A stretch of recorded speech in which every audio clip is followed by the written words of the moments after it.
Chag Sameach. Happy Sukkot, everyone. So today's very exciting because we are starting the last chapter of Mesilas Yesharim, of the Ramchal's Path of the Just. And if you remember, Mesilas Yesharim is a step-by-step guide about how to achieve spiritual perfection and how to get close to God. So even though this trait is a very lofty level, and really the only way to acquire it is if someone has acquired all of the traits until now in the book, which many of us are not there yet, but it's still important to learn about it, to one, know where we're going and what we can achieve, and two, there are still little tidbits we could apply to this, to our life. So we are on page 504 in the Art Scroll edition, which we use, the bilingual edition, and we're going to be talking about Kedusha. Kedusha, holiness. That is the highest trait that the Ramchal talks about in his book.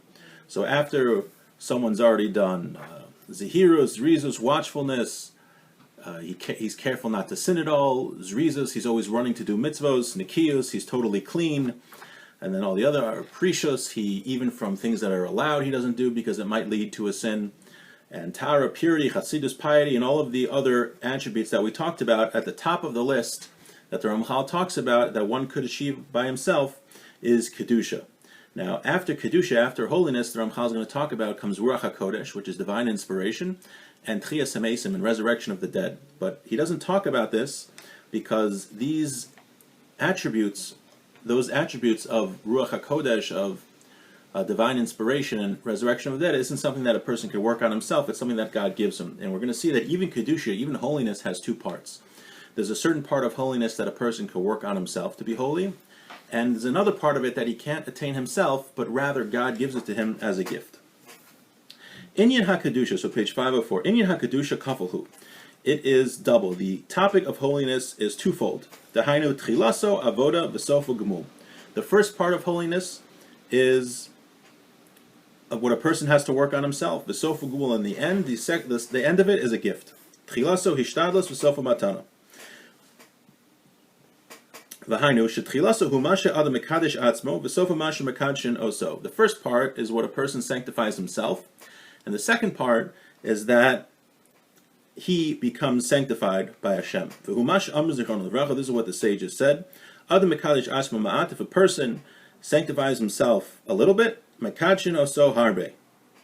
he will be sanctified a great deal. It's interesting.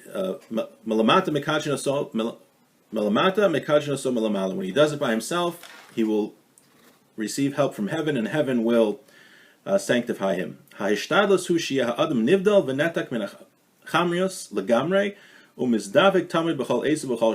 is Kedusha? What is the part that a person has to do himself? So we said that there's two parts of Kedusha, two parts of holiness. Part one is what a person has to do by himself, and part two is what Hashem gives him as a gift. Now, this is very similar to many things in life.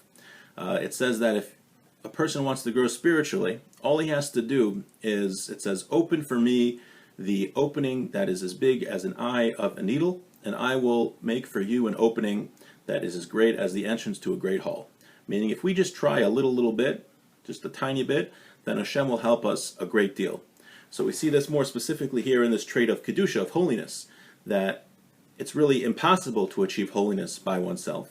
But a person has to do the hishtadlus, make the effort to be holy, and then Hashem helps him the rest of the way. But really this concept we find not just by this specific attribute of holiness, but really by all spiritual growth. Okay, so what does a person have to do? What's the first part that a person has to do to achieve holiness? So it says that a person has to be totally separated and detached from physicality totally, and totally, all the time, in every moment, cleaving to Hashem. And this is what the prophets were called, malachim.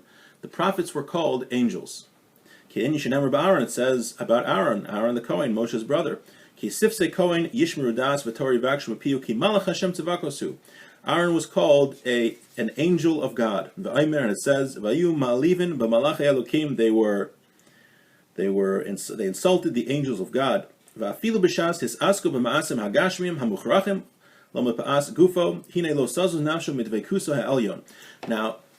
and it says that a true holy person, even when he's doing physical matters that he has to do, because he's a physical being. He has to eat. Even holy people have to eat.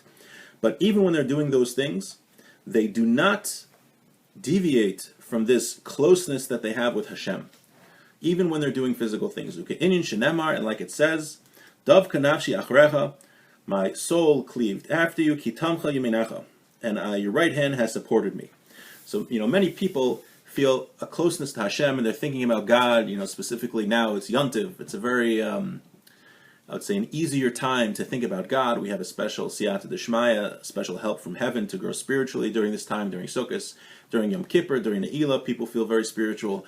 But a person who's holy, all of the time, even when he's not in synagogue, even when he's not doing mitzvahs, even when he's not learning Torah, he's just doing simple, mundane things like eating lunch. Even at that point, he feels he has a total closeness with Hashem. Now, since it's impossible for a human being to achieve this state on his own, because it's very difficult, in the end of the day, even the most holy person is physical. He has flesh and blood. That's why I've said, says the Ramchal, that the end of Kedusha, of holiness, is a gift.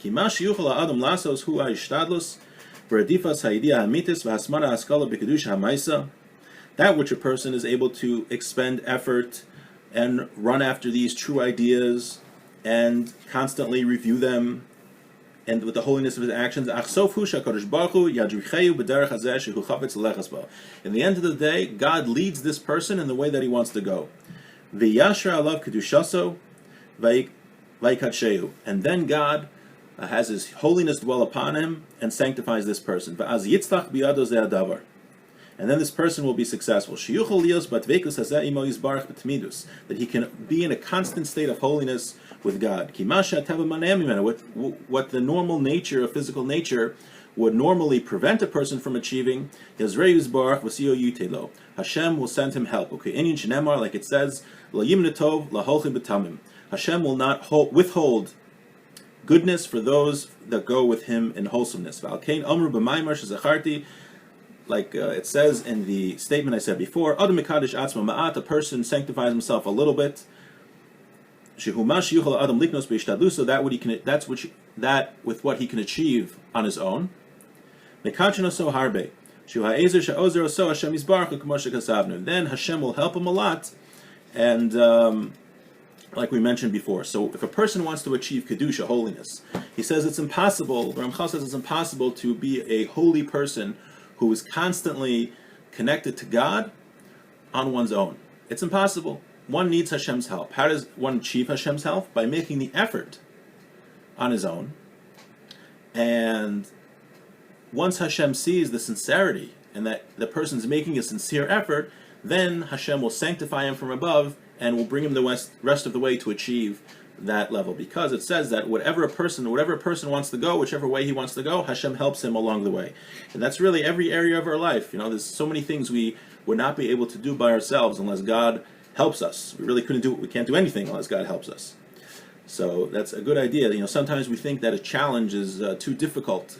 It's too difficult to achieve. How am I supposed to do that? But when we remember that Hashem helps us, and even it's not like it's 50-50 either. It says a person just has to try a little bit, a tiny bit, and then Hashem helps him the rest of the way.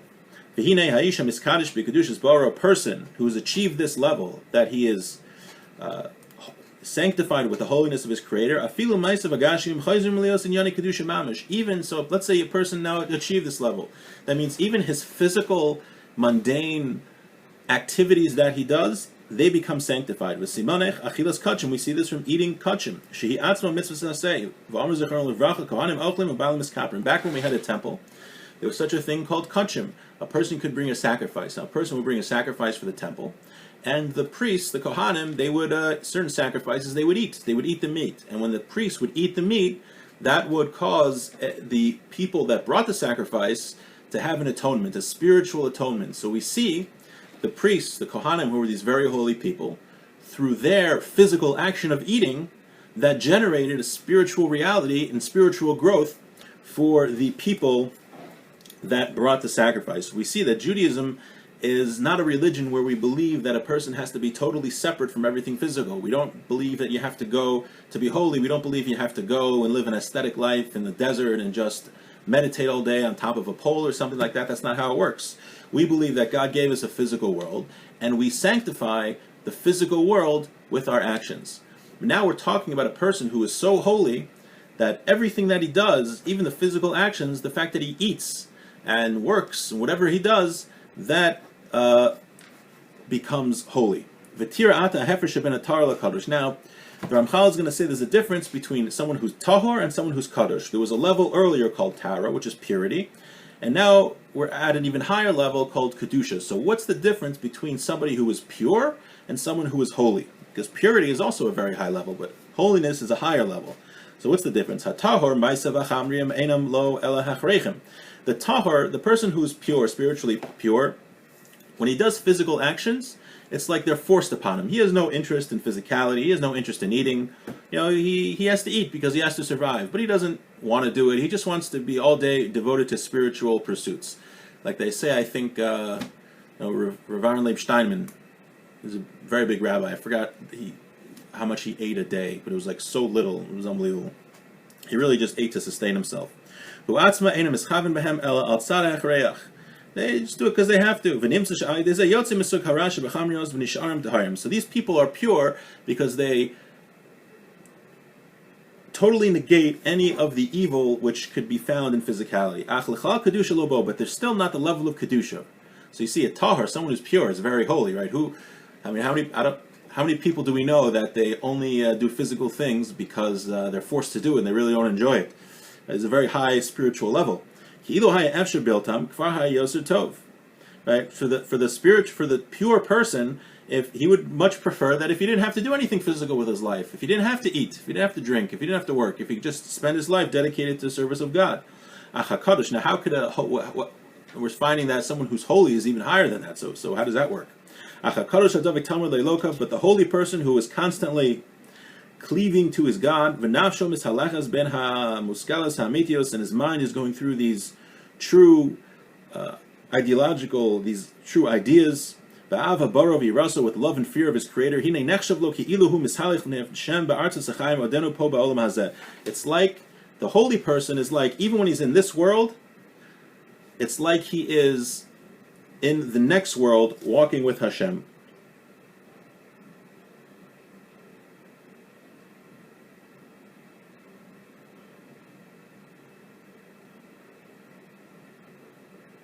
So while the pure person would like to avoid physicality, the holy person transforms the physicality into spirituality. So it has a higher level than the spirituality. Okay, let's go a little further. And a person like this who's holy, he's like a tabernacle, like the temple of Mizbeach, and like an altar. Like it says, Ve'al me'elav Elokim. Hashem rose up from upon him, that the Shekhinah, God's presence, was resting on Jacob, because he was a holy person. The forefathers, the Avos, they are the chariot of the divine presence. It says that the righteous are the chariot. The God's presence dwells on these people. Just like God's presence dwelt in the temple, meaning you could go to the temple in Jerusalem and feel God's presence, so too his presence rests on these people that are holy. They are literally like the temple. That's how holy they are. So that means the holiness of these people who have the midah of kedusha, it's like the temple. So that means the food they eat have the status of a sacrifice. When they eat breakfast, their breakfast is like a sacrifice in the temple. Now, the Ramchal says in Derech Hashem an interesting thing, that when a person eats and he has in mind that he's eating in order to sustain himself so that he could do mitzvahs, he transforms his eating into a mitzvah. So that means even mundane acts could be a mitzvah, but here it sounds like a step above, that this person is so holy, not only is his mundane physical acts have the status of a mitzvah, but it takes on a new status like it's a sacrifice in the temple.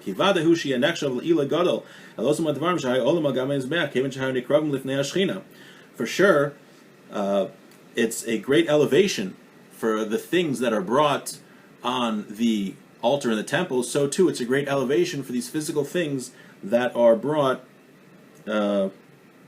that are used by this person who has kedusha. K'may marim zichron livracha b'midrash, like it says, Kena meichel ha'mishta asher isha kadosh eichel. So too the food and drink that the holy person eats. Ilay hula meichel hahu ulamishtahu. It's an elevation for the food and for the drink. And it's like he ate in the temple. It's interesting. They say stories. I think he brought here in the the Chazon Ish. It's an interesting story. I've heard this from a few sources from different rabbis, that the non-Jewish farmers would ask certain holy rabbis to walk in their crops because the crops would grow better. This is Rabbi from the Chazon Ish. It's interesting. Not the Chazon Ish said it about Rabbi Lezer Moshe Horowitz, who was the Rav of Pinsk. I also heard it, I think, Rav Gifter said it about the students in his yeshiva in Telz.